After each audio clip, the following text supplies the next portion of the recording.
Für die etwa 50 Meilen nach Silverton benötigt der Zug 3,5 Stunden.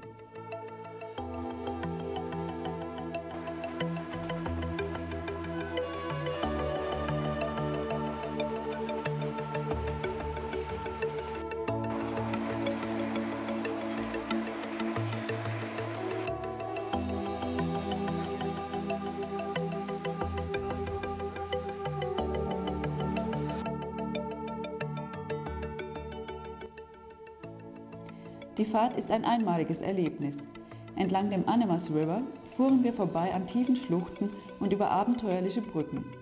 Wir befanden uns dabei immer in einer Höhe von 2500 bis 3000 Meter.